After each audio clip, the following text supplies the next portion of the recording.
Salutations, chers frères, chères sœurs de lumière. Je suis Yvan Poirier et je vous dis encore bienvenue à cette vibra-capsule transdimensionnelle afin de répondre à des questions du public. En fait, ces questions sont, à mon humble avis, simples. Elles sont parfois complexes, mais elles sont aussi multidimensionnelles. Toutes ces questions-là ont une importance. Quelle importance? C'est à vous d'en juger maintenant. Pour ma part, je considère toutes les questions importantes. Il n'y a pas de questions qui sont, on va dire, stupides. Ce sont des questions qui concernent les gens sur un plan personnel. Donc, ce n'est pas tout le monde qui possède la réponse. Donc, ce qui est important de réaliser, c'est que chacune des questions porte une importance très importante pour chacun des individus qui la posent. Et aussi, ces questions-réponses permettent aussi de répondre à plusieurs autres questions, desquelles beaucoup de personnes se posent aussi comme questionnement. Donc, comme d'habitude, je suis accompagné de mon épouse Marie-Josée, qui se charge de poser des questions afin d'y répondre. Merci beaucoup. Merci, Marie-Josée, d'être présente avec moi. Merci. Première question. Donc, la première question nous vient de Monique, qui nous dit « Bonjour à vous deux, toujours en joie de vous retrouver pour cette nouvelle vibra-capsule. Voici ma question.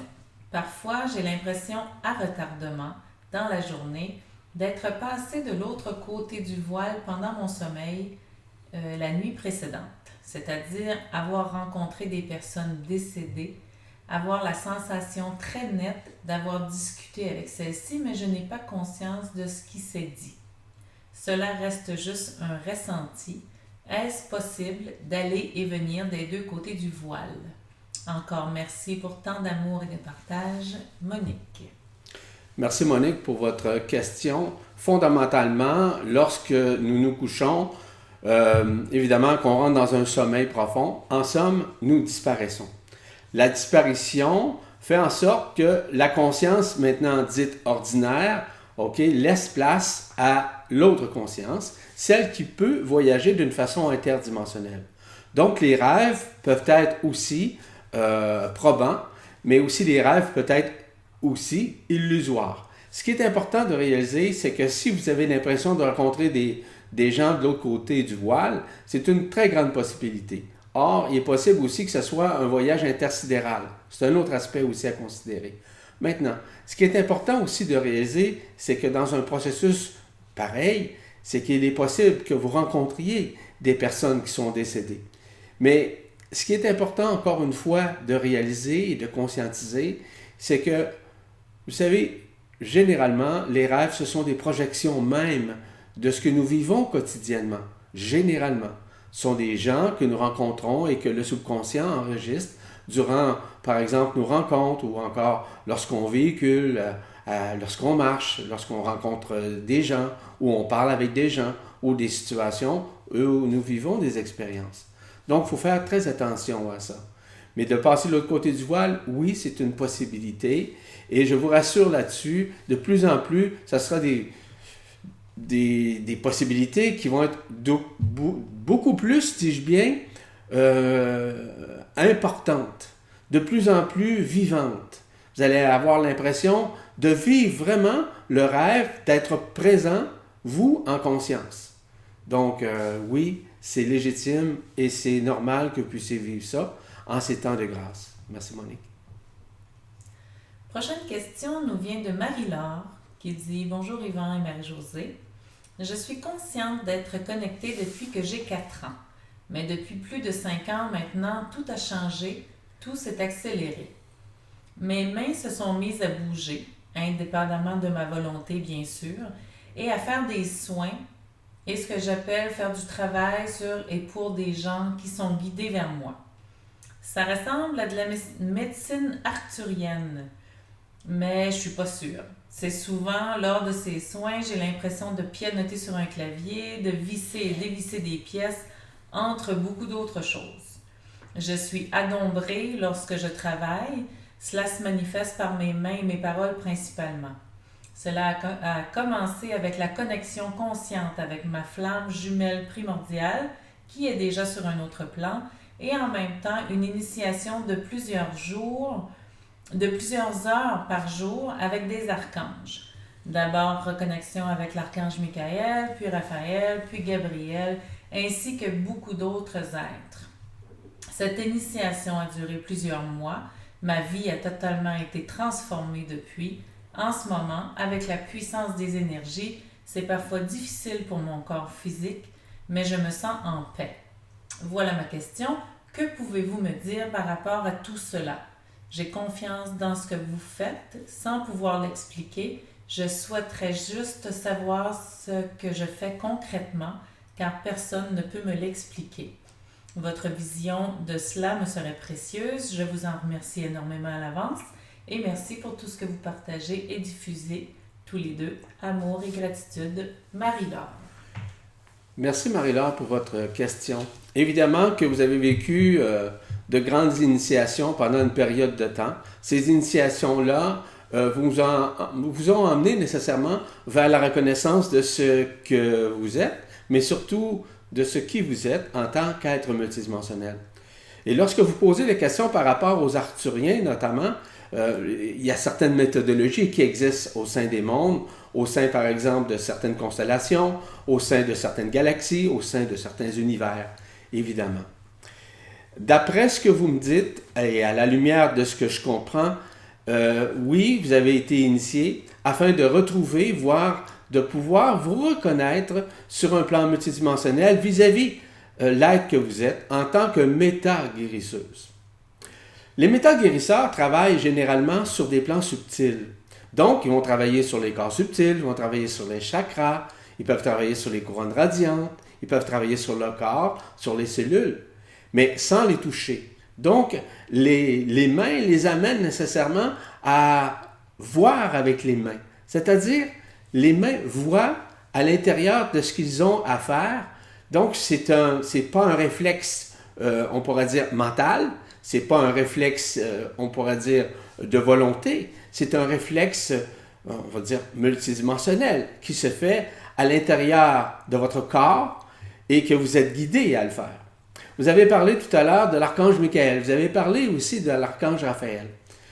Raphaël, c'est lui qui vous accompagne, évidemment, et plus particulièrement au niveau, si vous voulez, de la méta-guérison. Et la méta-guérison n'a rien à voir nécessairement avec, par exemple, guérir une maladie. C'est une possibilité, mais c'est très rare. C'est surtout de rapatrier, voire de réaligner les chakras, les corps subtils, uniquement par votre présence, en leur présence. Donc, du fait aussi, et seulement que vous êtes en mesure de rayonner, la rayonnance dont je vous parle, c'est celle du cœur. Pour pouvoir recevoir ces initiations, il est fondamental d'avoir l'ouverture du cœur. C'est ce que vous avez fait au cours des derniers mois, des dernières années, notamment. Pour recevoir des initiations de la sorte, il faut être prêt. Mais d'être prêt, c'est quoi? C'est à partir de quoi? C'est à partir de l'ouverture d'esprit. Et cette ouverture d'esprit vous ramène à l'ouverture du cœur, ainsi qu'à la conscience du cœur. Et aussi au remaniement de votre cœur qui fait en sorte de vous aider, de vous accompagner nécessairement dans l'œuvre que vous effectuez, soit avec vos mains, en l'occurrence. Merci beaucoup, Marie-Laure, pour votre question. Donc, la prochaine question nous vient de Muriel, qui nous dit « Bonjour Yvan et Marie-Josée. Depuis 2009, je vis un certain nombre de manifestations dans mon corps que je ne peux énumérer car trop nombreuses. La première étant des sons extrêmement aigus dans les oreilles, avec de l'énergie dorée qui fusait du sommet de mon crâne. J'ai entendu mon cœur rire. J'ai eu l'impression qu'on me tirait par les pieds et j'ai vu une forme humaine dorée accompagnée d'une autre beaucoup plus petite. Et bien d'autres manifestations encore. La dernière était des notes de musique à l'intérieur de mon corps. Il y a bien d'autres, mais ce serait trop long de tout énumérer. Pouvez-vous m'éclairer sur celle-ci? Je vous rends grâce pour votre présence et votre appui. Bien à vous, de cœur à cœur, Muriel. Merci Muriel pour vos questions. En fait, dans un premier temps, vous parliez plus particulièrement des sons dans les oreilles. Extrêmement aigus. Les sons extrêmement aigus sont reliés au son de l'âme ainsi qu'au son de l'esprit. On appelle ça les C10. Les C10, ça veut dire que vous êtes en connexion avec votre Antakarana qui, lui, est en communion avec le corps d'être-té. Donc, le rapatriement du corps d'être-té va venir prendre à un moment donné toute la place, dis-je bien, dans votre corps au moment juste et parfait. Donc, c'est tout à fait normal. L'autre chose, c'était... mais en même temps, il y avait une énergie dorée qui fusait du sommet de son crâne. OK. L'énergie dorée est reliée à votre cœur, à la vibration de votre cœur et aussi à la vibration de l'archange Michael, ce qui confirme nécessairement votre initiation. Ensuite, elle se sentait tirée par les pieds et elle a vu une forme humaine dorée accompagnée d'une autre forme plus petite. Être tiré par les pieds veut dire quoi? Ça veut dire que vous aviez des attaches. Des attaches, ça veut dire un peu comme des bracelets ou encore un peu comme des menottes, en fait. Et là, maintenant, vous avez été démenotté, si vous me permettez l'expression, afin de pouvoir retrouver graduellement votre multidimensionnalité et de pouvoir quitter lorsque l'ascension sera terminée en ce qui vous concerne. La dernière était des notes de musique à l'intérieur de son corps. Les notes de musique sont reliées évidemment au chant du cœur des anges. Le chant du cœur des anges, justement, nous aide à rapatrier notre multidimensionnalité. Il nous aide à nous reconnecter au corps d'être-té. Il nous aide aussi à nous relier aux C10 dont je vous ai parlé, qui sont relatifs à l'âme ou à l'esprit. Du côté de l'âme, c'est toujours du côté droit, ok? L'oreille droite, à ce moment-là, qui reçoit l'information ou une vibration, et l'oreille gauche est reliée à l'esprit. L'esprit qui est évidemment votre étincelle divine qui est en vous nécessairement. Donc, merci beaucoup, Muriel, pour vos questions, en fait, qui sont très importantes. Et je sais que beaucoup de personnes déjà vivent ça, en ce moment même. Donc, la 4e question nous vient de Mathilde qui dit « Bonjour Yvan, bonjour Marie-Josée. Merci infiniment pour toutes les réponses que vous apportez en ces temps où toutes les structures intérieures et extérieures s'effondrent. Gratitude infinie. Je travaille sur l'élimination de mes karmas en faisant une auto-libération des blessures depuis quelques mois. Cependant, je ressens que ce nettoyage quasiment terminé comme pour l'ensemble est quasiment terminé comme pour l'ensemble des humains. Les karmas font-ils partie des égrégores, des lignes de prédation, tout comme les croyances? Je pense que ma couronne radiante de mon cœur s'est ouverte lors de ces nettoyages ou de méditation. J'ai souvent des tachycardies qui s'estompent ensuite. Qu'est-ce que cela signifie? De même, j'ai intégré que le pardon n'était plus nécessaire puisque je suis observatrice, responsable de tout ce que manifeste dans ma vie. Merci de votre éclairage, cher Yvan. Mathilde. Merci Mathilde pour vos questions. Voyez-vous, il y a plusieurs facteurs dans vos questions en réalité. Et le premier facteur était considéré au fait que vous avez l'impression d'être libéré ou de travailler sur une libération au niveau de vos karmas. Dans un premier temps, ce n'est pas vous qui vous libérez de votre karma ou de vos karmas. C'est toujours relié à l'intelligence de la lumière qui se charge de le faire en vous et pour vous. Généralement, à partir du moment où l'ouverture du cœur a été effectuée, il ne peut plus avoir d'aucune façon un karma, quel qu'il soit. Donc, vous êtes totalement libéré d'un karma ou des karmas que vous aviez ou que vous supportiez au niveau de votre conscience. D'autre part, il y avait un autre élément aussi qu'elle considérait. C'était quoi au juste? Elle demande, j'ai souvent des tachycardies qui s'estompent. Okay. Ensuite, elle pense que sa couronne radiante du cœur s'est ouverte. Parfait. Les tachycardies, comme vous dites, sont reliées nécessairement à l'ouverture du l'hémiscate sacré à l'intérieur de vous qui vous relie du cœur en votre cœur, c'est-à-dire au centre du centre de votre cœur. Votre cœur, je vous rappelle, c'est un élément géométrique. On appelle ça un tétrahexaèdre à 24 facettes. Voyez-vous? Donc, tous ces éléments, ces 24 facettes, sont interreliés. Elles sont divisées en ce qu'on appelle en 4 éléments, c'est-à-dire en 4 vibrations, en 4 triangles, et qui fait en sorte que réveille en vous et éveille en vous une nouvelle conscience. Il est vrai fondamentalement que votre cœur est ouvert et que la couronne radiante du cœur est ouverte également. Et la fusion est en train de se faire justement grâce à ces battements du cœur dans un premier temps, mais aussi du fait que vous avez peut-être de moins en moins, le souffle est différent chez vous lorsque vous respirez par exemple. Ce sont des choses qui sont fondamentales à conscientiser en ce moment. Y avait-il autre chose à part ça, Marie-Josée? La dernière chose, c'était qu'elle disait qu'elle a intégré que le pardon n'est plus nécessaire comme elle est observatrice et responsable de tout ce qui se manifeste dans sa vie. Il est vrai que le pardon, parce que du fait que l'ouverture du cœur a été faite, vous vous êtes déjà pardonné. Donc, c'est tout à fait normal et légitime de réaliser et de conscientiser qu'en ces moments de grâce, vous êtes libéré de toute forme de pardon. Parce que vous vous êtes pardonné et vous avez pardonné aussi nécessairement tout ce qui pouvait concerner votre vie actuelle, vos vies antérieures et même ceux et celles qui vous accompagnent. Merci beaucoup.